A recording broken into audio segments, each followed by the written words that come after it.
Oke teman-teman, bismillahirrahmanirrahim. Assalamualaikum warahmatullahi wabarakatuh. Kita kembali lagi di channel saya. Di video yang sama juga dengan video sebelumnya, yaitu kita coba untuk membahas soal-soal yang mungkin saja menjadi soal di tes uji kompetensi, khususnya untuk jabatan fungsional bidang pertanian, penyuluh pertanian. Oke, kita lanjut di soal yang ke-11.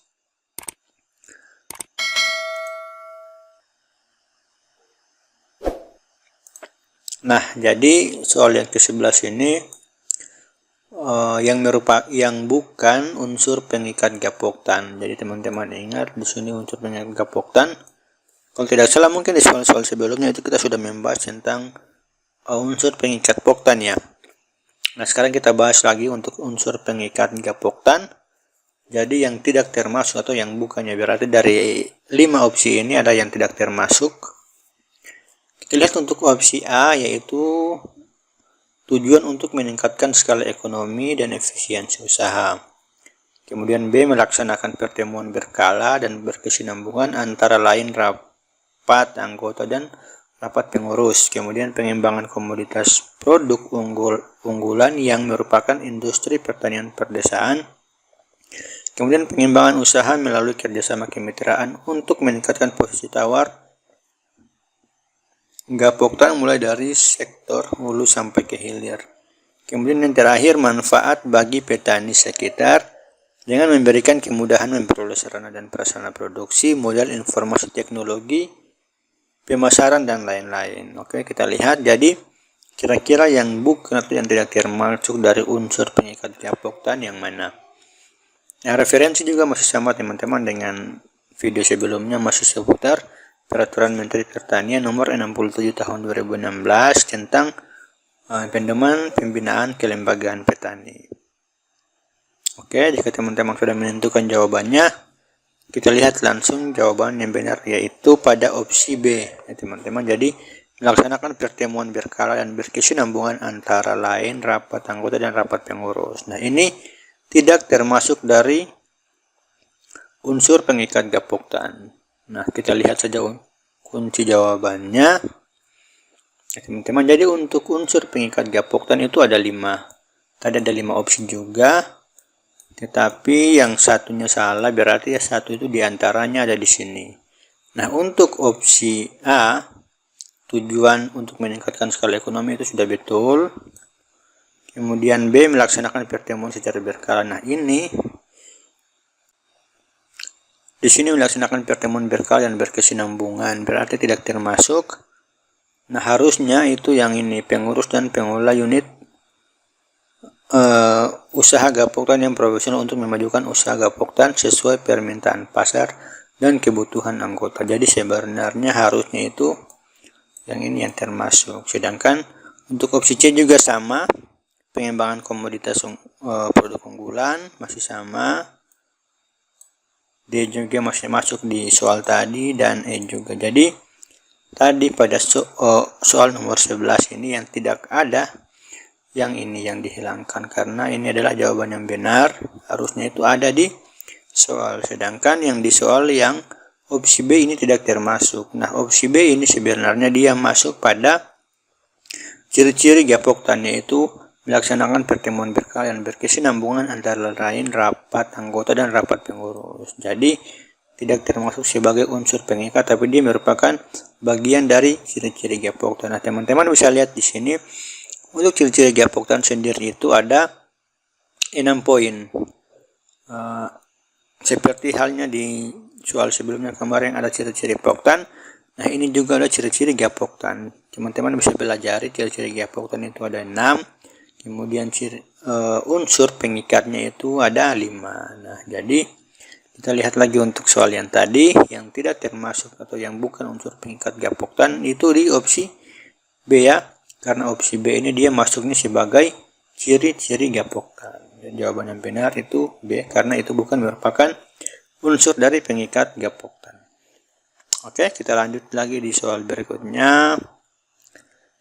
Nomor 12. Nah, pelaksanaan monitoring pembinaan kelembagaan petani dilakukan pada masing-masing tingkat wilayah. di wilayah kecamatan dilakukan oleh siapa? Ya, jadi ada 5 opsi juga. Jadi dalam pelaksanaan monitoring untuk pembinaan kelembagaan petani itu biasanya dilakukan di masing-masing tingkat wilayah, mulai dari kecamatan sampai dengan pusat. Nah, untuk tingkat kecamatan di sini yang ditanyakan tingkat kecamatan. Untuk tingkat kecamatan itu dilakukan oleh siapa? Nah, ini ada 5 opsi. Yang pertama itu satuan kerja yang melaksanakan tugas penyuluhan di kecamatan, kemudian yang melaksanakan tugas penyuluhan di kabupaten kota, di provinsi, dan untuk tingkat pusat itu oleh Badan PPSDMP atau Badan Penyuluhan dan Pengembangan Sumber Daya Manusia Pertanian. Atau yang kelima opsinya itu semuanya salah atau maaf semuanya benar. Tapi tidak mungkin ya, karena yang ditanyakan di sini adalah untuk tingkat kecamatan. Kalau ditanyakan untuk setiap tingkat wilayah berarti jawabannya berarti semua dari tingkat kecamatan sampai tingkat pusat. Karena ditanyakan di sini hanya tingkat kecamatan, berarti jawaban yang benar sudah pasti. Kalau bisa teman-teman cermati itu di opsi A. Ya, kita lihat betul di opsi A karena yang ditanyakan adalah di tingkat kecamatan. Apabila ditanyakan di tingkat kabupaten atau kota, berarti yang melaksanakan monitoring juga adalah satuan kerja yang melaksanakan tugas penyuluhan di tingkat kabupaten kota. Begitu juga dengan tingkat-tingkatan yang lain. Kita lihat langsung di kunci jawabannya. Nah, ini dia pelaksanaan monitoring pada masing-masing tingkat wilayah sebagai berikut. Nah, untuk tingkat kecamatan dilakukan oleh satuan kerja yang melaksanakan tugas di kecamatan. Begitu juga dengan yang di kabupaten dilaksanakan oleh satuan kerja yang melaksanakan penyuluhan di kabupaten atau kota. Sampai dengan tingkat provinsi dan tingkat pusat yang dilakukan oleh BPPSDMP. Nah, jadi jawaban yang benar tadi adalah di opsi yaitu satuan kerja yang melaksanakan tugas penyuluhan di tingkat kecamatan.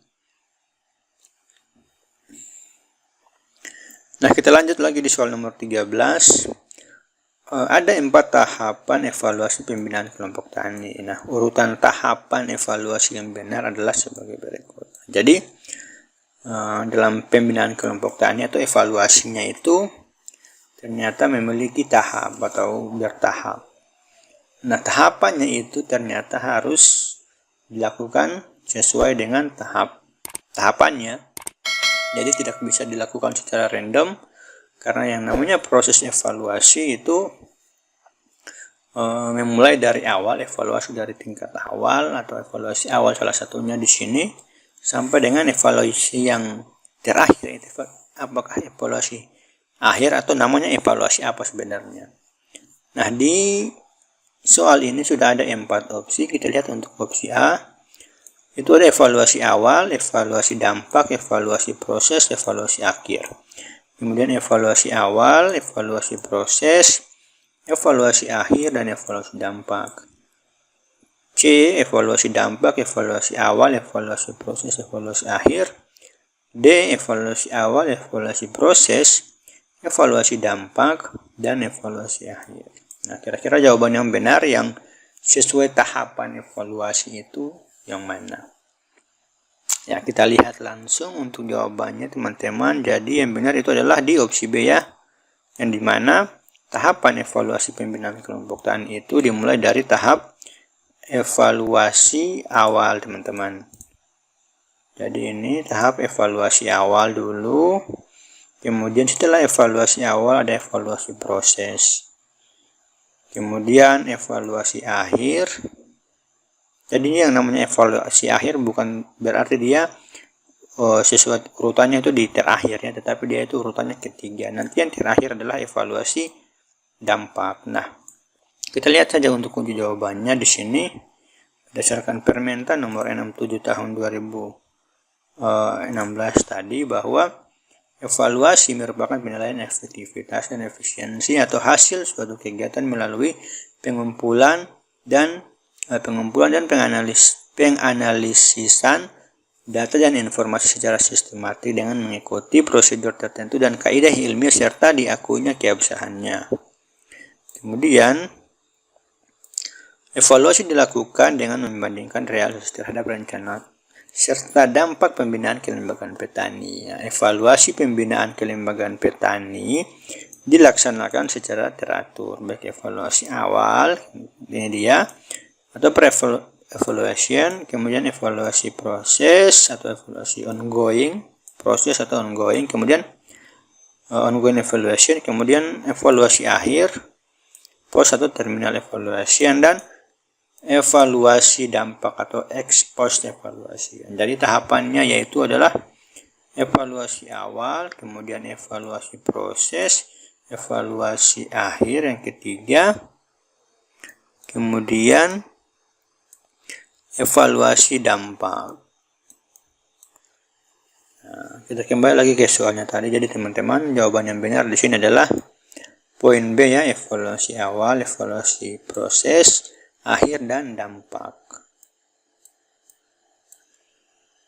Oke, kita lanjut lagi. Soal nomor 14. Yang bukan tujuan dari penyusunan RDK dan RDKK. Nah, RDK itu rencana definitif kelompok tani, dan RDKK adalah rencana definitif kebutuhan kelompok tani. Jadi, masing-masing atau RDK dan RDKK ini mempunyai tujuan dalam penyusunannya. Nah, kira-kira tujuannya yang benar apa saja? Berdasarkan soal ini, karena ditanyakan yang bukan berarti yang tidak termasuk ya dalam tujuan dari penyusunan RDKK ini. Jadi opsi A itu cuma poin B dan C. Kemudian opsi B itu poin B saja, yaitu memberikan arah dan kebijakan dalam penyusunan rencana kegiatan usaha tani. Kemudian poin C, meningkatkan kapasitas kelompok tani dalam penyusunan rencana kegiatan usaha tani. Poin D, meningkatkan kapasitas penyuluh pertanian dalam membimbing kelompok tani ya, kelompok tani untuk menyusun rencana kegiatan usaha tani. Nah, teman-teman lihat ada opsi E juga di sini, yaitu poin B, C, dan D. Nah, jadi apakah jawabannya di opsi A yaitu poin B saja dan C, poin D tidak termasuk, atau di poin C saja, atau poin D, poin B, atau poin E yang mencakup poin B, C, dan D. Nah, teman-teman bisa lihat jawaban yang benar di sini apa.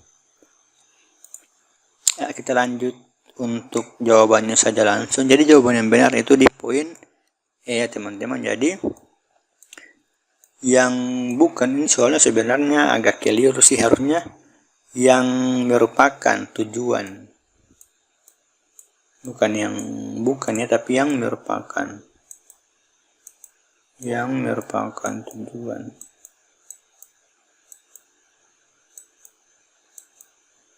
Yang merupakan tujuan dari penyusunan RDKK adalah, jadi mohon maaf soalnya agak keliru sebenarnya, harusnya ini yang merupakan tujuan dari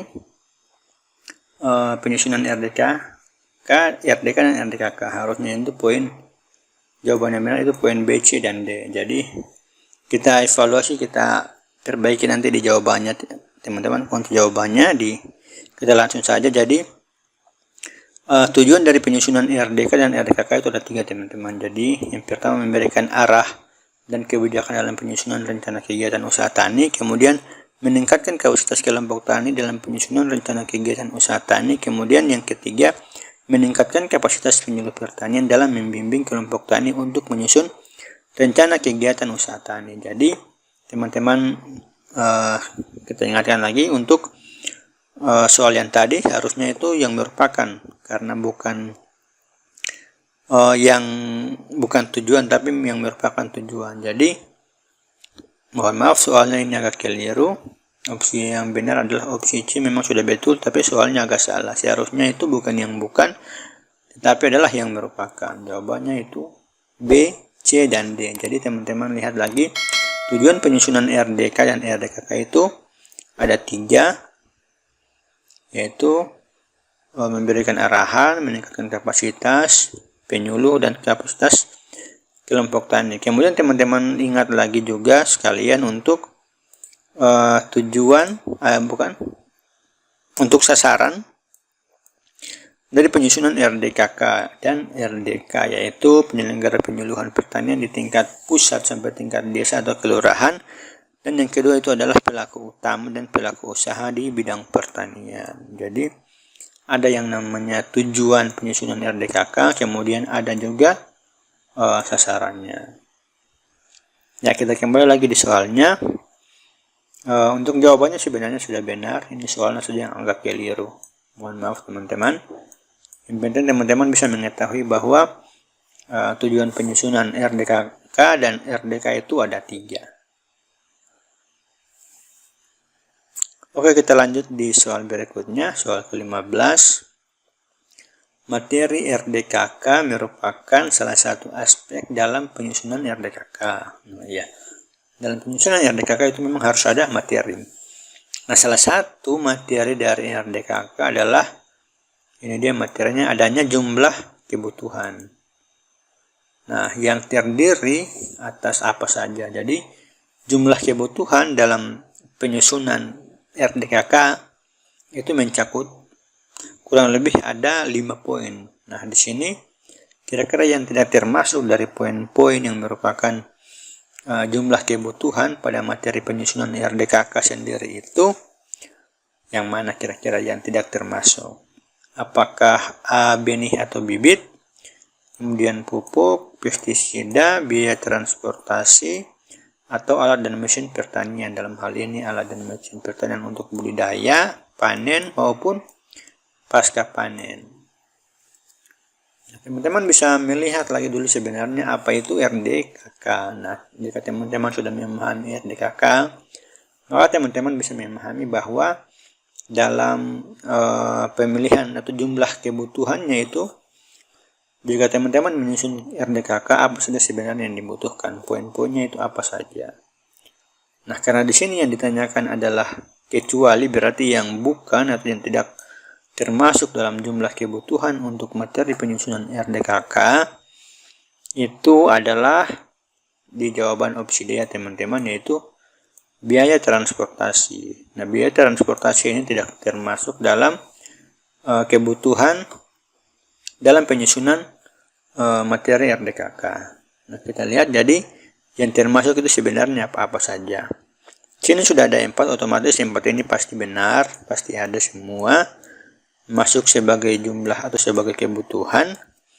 Tinggal kita lihat yang lebih lengkap di situ. Di sini untuk materi RDKK. Nah, materi RDKK terdiri atas 3 teman-teman. Yang pertama jenis dan luas masing-masing komoditas yang diusahakan, kemudian jumlah kebutuhan, dan yang ketiga itu adalah kebutuhan biaya lain yang terkait dengan jenis usaha yang dikelola anggota Pokton, seperti untuk subsektor tanaman pangan, hortikultura, perkebunan, dan subsektor peternakan. Nah, untuk materi yang berdasarkan dengan jumlah kebutuhan teman-teman, ya di sini ada 5 opsi. Opsi A itu benih dan bibit tadi sudah benar, kemudian pupuk, kemudian pestisida. Nah, poin D tadi karena biaya transportasi itu tidak termasuk, yang benar adalah biaya garapan dan biaya pemeliharaan. Jadi bukan biaya transportasi ya teman-teman, ini tidak termasuk biaya transportasi. Yang benar adalah biaya garapan dan pemeliharaan. Dan yang ini adalah biaya alat dan mesin pertanian untuk budidaya, panen, dan pasca panen. Jadi teman-teman ingat lagi bahwa materi RDKK untuk poin jumlah kebutuhannya itu ada benih atau pupuk, kemudian pestisida, kemudian biaya garapan dan pemeliharaannya, bukan biaya transportasi. Jadi biaya garapan dan pemeliharaan, kemudian ada biaya alat dan mesin pertanian dalam hal ini untuk budidaya, panen, sampai dengan pasca panen.